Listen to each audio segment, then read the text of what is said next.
Howdy, Coach. How we doing? It's been a while since we got to talk to you. So LSU game, first half, can't move the ball. Second half, bring in Marcel, and your offense comes to life. Was that just Marcel, or is that you finally getting to kind of do the playbook that you've had success in the past, and is that something that you look forward to this season? Well, I think in relation to that particular evening, it was a lot of different things coming together at one time. There were some changes that they had made schematically in the first half from us the previous couple weeks that they had not shown, that we had to make some adjustments on. There were some, those plays that are right there that we weren't able to make at one position or another, to really get the wheels turning. And we were kind of spinning a little bit and needed a spark, and some of those adjustments were very evident in the run game. But, I think even looking at Marcel's, work through last season, I think we're going to be a very, very balanced outfit. I think we're going to be able to be more explosive. We're going to have a little bit more speed at the skill positions. We will continue to have a lot of depth at tailback, and then I think just obviously, we have to stay healthy. I mean, injuries definitely added up last year for sure at times, and I think being able to another year in the system, continuity, working together, growth. It has been really fun to watch across the board at every position group. So I think the entire unit is in a better place. We'll go fourth row on the right side to Christy and then Alex. What are some things you hope to see from Marcel this year so that he can take another step forward and go to a next level? Yeah, I think eye discipline, progression discipline, and I think is part of as our passing game continues to grow and we continue to develop it. There's lots of pieces and lots of components that have to come together and work together in really good sequence. And I think those pieces around him have really are coming along nicely, and then I think just allowing to play the game in the right rhythm, in the right timing, to be able to use his arm talent and distribute the ball to our playmakers, I think is going to be his next step.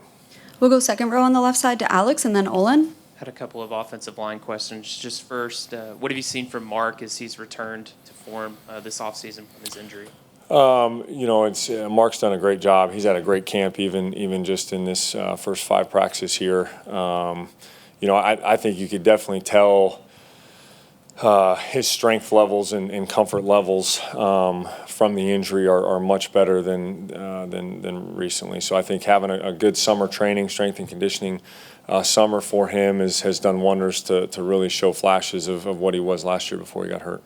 And then Mike had said that Trey has been getting some reps at center. Just what do you like about being able to cross-train guys like that, and just maybe the versatility it brings and the competition it might bring? Yeah, I think all of those things are huge for our offense. I mean, being able to have that flexibility. Obviously, heaven forbid, if someone does get hurt, you can move pieces around.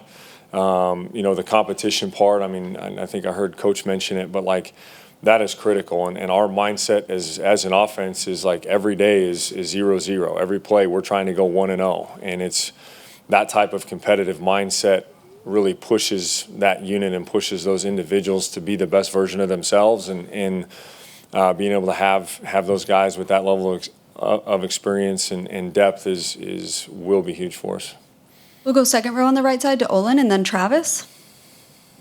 Yeah, hey Collin. Did you, or how much, excuse me, how much of your offense were you able to put in last year? Were you at all limited by maybe what you thought your whatever personnel had? And if so, how much has that changed, if at all? I really think that's a year-to-year question. I think last year, at times we were thin in certain spots, in certain personnel groupings. I think some of it, though, honestly wasn't all that much off. I know, even some people have asked me, we didn't use tight ends as much, and I think we were 33% 12 personnel instead of 38% the year before as a coordinator. So, a little bit down there. But I think we're going to be multiple. It's ultimately at the end of the day, who are who are the best guys that package together, feel like give us the best chance to win? How can we dictate the terms of what we're seeing defensively to try to make them do what we want them to do to then attack them how we want? I think it's, the whole offense was in, but we probably, are only going to use a certain percentage of it based on those people that are healthy and what we're doing, and then the family of defense that we're facing that week. So, but I do think we will be able to take steps and use more of that because our capacity has grown. I mean, all of our players, every single position group has really taken it upon themselves to deepen their level of understanding about the game of football, their position, their fundamentals, defensive recognition, to be able to elevate their game, elevate their capacity, which then allows us as a staff and us as an offense to be able to use more of the offense. We'll go front row on the right side to Travis and then Tony. Hey, Collin.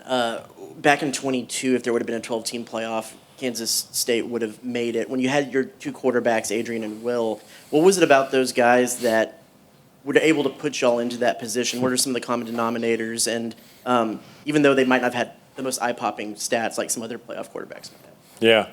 I'll tell you what, that year was as good of an example of being an unselfish teammate that you could use, and for both of them. And both of them were on either side of it. Adrian got hurt early. Will came in. Adrian came back and played well. And both of them were in it for the team. They were in it for each other, and ultimately trying to find a way to win. And were willing to do whatever it took for the team to be successful. And I really believe us winning the Big 12 that year was that the team watching both of them handle that situation galvanized that group and us as an offense that year to truly realize, like, no one really knows how it's going to go down for anyone, who's going to get this many catches or this many carries or this many throws, or who's like, hey, it's all of us in it together, and it's about finding a way to win. And I couldn't have been more proud of both of those guys and how they both led our football team. And as you've coached against other playoff caliber quarterbacks, is there a common denominator between intangibles and statistics that you see of, okay, this is a guy who can lead a team to the playoffs? Yeah, I think that is a huge part of it. I think that one of the first things I look for when we're recruiting young men is, are they competitive? How competitive are they? What's their inner core makeup? What is the level of their grit? Are they going to have the intestinal fortitude to do what it takes out of this position and lead this football team, right? And I think obviously Will was tremendous at that. Adrian had that. Avery had it. Like, all those guys were very much in that mode. And then the second thing is I think too, like the football IQ and intelligence is huge, right? Because arm talent you have to have the arm talent to do it, but if you can't direct it and channel it and make your body do what you want it to do and react to what you're seeing, you can have the strongest arm in the world and it doesn't matter. And so I think how competitive they are, how smart they are, I think both of those are characteristics that equal championship teams. We'll go front row on the left side to Tony and then Mark.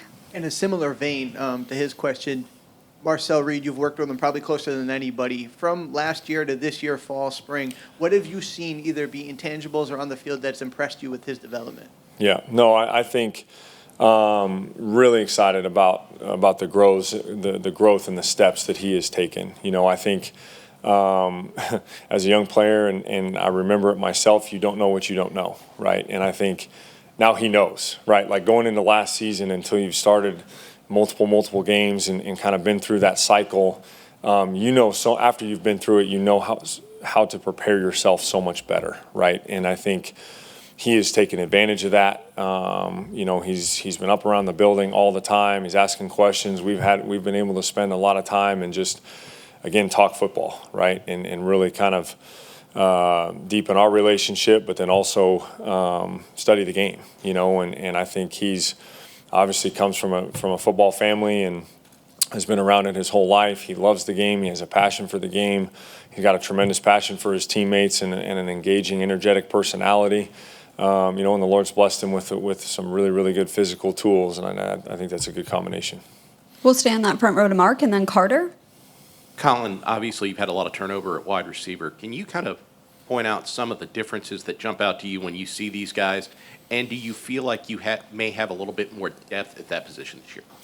I think most definitely on both fronts. I think first of all, our strength staff, Coach Moffitt and his entire crew have done a great job of preparing those guys. I mean, from just a GPS speed standpoint, change of direction standpoint, in practice, there have been gains, and there's been some of those guys that have been here, and then even the new guys coming in, some of the strides that they've been able to make and the changes they've made to their bodies, their movement skills, change of direction skills. Like, I think all of those have improved over the last 4 to 6 months. I think, when you talk about KC and Mario as a couple of the new additions, I think both of them, what sticks out to me about both of them is they both love to compete. They both love the game of football. They play extremely hard every single snap, whether it's blocking, whether the ball's coming their way or not. And they're team guys. Like, it's if quarterback misses a ball, they're going over there and encouraging him, like, hey, we'll get the next one. And there's a really good, not just skill set of route running, understanding of coverage, those types of things of actually doing the job, but there's a lot of intangible things that they've brought to our unit that I've been really excited about. You look at a guy like Ashton Bethel-Roman being in the program for a year, how he's developed and some of the things that he's put on tape in the first 5 days, I've been really, really excited about, and has got some really, really home run potential, some top end speed, but still being able to have that top end gear and be able to detail his routes like he's doing and how he's done and the development he's had over the last year has been great. Isaiah Williams, I could say basically the same thing about of how he's developed and gotten stronger and is playing a lot stronger here this year than he did last year. So I think a lot of good things out of that group. We'll go second row on the right side to Carter and then Donna. Collin, how close do you think you guys are to picking a backup quarterback, and just what have you kind of seen from that competition so far? Yeah, I think it's a good group. Been very, very pleased with Miles. I thought he really finished the spring strong. I thought he's had a really, really good summer, and is really attacking it. He's attacked the preparation. He's attacking every day in practice, which is really, really impressive for a young player like he is. And he's got a skill set. Obviously, really, really good size, really, really strong arm, and I think watching his understanding of the game deepen and the game is starting to slow down for him a little bit, which is really, really exciting and has done a tremendous job. Jacob Zeno has come in, I think, understanding the offense a little better. I think it jumped on him a little bit in the spring, but was really, really excited to see the strides that he's made. And Brady Hart's done a really, really nice job coming in early, obviously, and has made some really, really nice throws the first couple days. It's going to be competitive the whole way, and like I tell all those guys every year and every time, and have a couple really, really good examples that I've lived through in the last couple years of, at the end of the day, the depth chart isn't what matters. What matters is we play winning football at the quarterback position for our team, and that's going to take all of us to help get it done. And how does Le'Veon look compared to pre-injury, and just how nice was it to get him back at the start of preseason camp? Yeah, no, it's definitely a great thing. I know he's again, just an unbelievable young man, and watching him how he's attacked the rehab and been able to stay positive, and how he's been encouraging and with his teammates through the process has been outstanding, and I know it was. Really, really happy for him and our team. We'll go back behind the lights on the left side to Donna and then Chip. Coach, what are some strengths or intangibles that Armaje possesses, both physically on the field and then as a leader, especially on such a veteran O-line? Yeah. He brings a lot of energy. He's a very, very passionate player. He wears his emotions on his sleeve and gets the rest of the guys fired up and going in the right direction. Again, I think he's a great teammate. I think he gets it of understanding the things that are most important and truly caring about his teammates. And he's physical. He's got good length and he's really, really physical at the point of attack and something that we're excited to even, elevate his game. I think Coach Cushing does an unbelievable job of truly developing those guys, and I think they've really bought in and really are taking their level of study, approach to the game and their preparation. He's a better player than he was last year, and I think he's excited to take steps this year. We'll go to the back row on the right side to Chip and then Tyler. Who has the best hands coming out of the backfield, and how important is that, what you're trying to do offensively? Well, I think it's good that that's a hard question to answer because I think there's a couple of them that really, really have good ball skills. I don't think I'm not afraid to throw the ball to any one of them, to be perfectly honest with you. I mean, I think a couple guys that, probably stand out catching the football would be Reuben Owens, Jamarian Morrow, and E.J. Smith are probably the top ones in the group of their route running ability and how they use their hand and how they catch the football. But to be honest with you, like I said, I'm not afraid to throw it to any of them. We'll go fourth row on the left side to Tyler and then wrap things up with Cease. Yeah, Collin, you talked about how nice it is having Le'Veon back, and just talked about some of those running backs. How much of depth at the running back room, I guess, is that a strength for you guys, and how much do you feel like you will lean on that group within this offense? Yeah, no, I think they're going to allow us a lot of flexibility. I think the diversity of skill sets that they have gives us a lot of flexibility. And excited to again have the competition and be able to have fresh legs and a fresh back there at all times. Really, I mean that is a big deal too, especially when you talk about through the course of the season that we're going to have and the amount of carries and load that they'll have. So I think it's going to be a really, really good thing for us across the board, and every single one of those guys is sold out to what we're doing and excited and in it for the other person as well, which will make it pretty seamless, I think. We'll go front row on the left side to Cease. You talked about more depth at wide receiver, so how can you possibly do that and make sure you still feature your top one or two receivers? Yeah, I mean that's a good question. I think it's I tell the guys all the time the most important thing again is it's about what does the team need to be successful, right? And everybody attacking every single time, and yeah, we're trying to get touches to everybody, but at the end of the day, what does the team need to win? And that's the most important thing. And the ball will go and how we design it, and we will get our playmakers the ball and opportunities to make plays. You tell by our questions, obviously looking back in the offense, change your quarterbacks was the number one thing possibly of why maybe you didn't get your offense you wanted to. When you looked at the tape and everything in the offseason, what were maybe one or two other things of the offense? It wasn't the quarterback's fault that you guys contribute to not maybe having the offense you needed. Well, I think again, I don't know if that's a big question. Maybe a little hard to put my finger on one thing. I think the biggest thing I felt like and was a level of consistency of discipline, assignment sound, executing the exact same way every single time. And it was at times when things weren't working out. You could flip a coin maybe for the reason why it didn't. I think the timing, sequencing of some of our pass game concepts, I think will be better. I think experience at quarterback will be better. I think team speed is big. When you talk about spreading the field and getting guys to certain spots, the faster you get to those spots and get those spaces expanded, helps your quarterback in the reads, don't have to protect as long. Everything is so tied together in this game. It's hard to say, hey, this is just the one thing that if you fix this, we would have been better. And I still think, and again, I'm proud of last year was last year and it was a long time ago, but I'm proud of every single one of those guys of what we did and what we were able to accomplish. So. All right, that's all we have time for. Thank you, Coach. All right, thank you.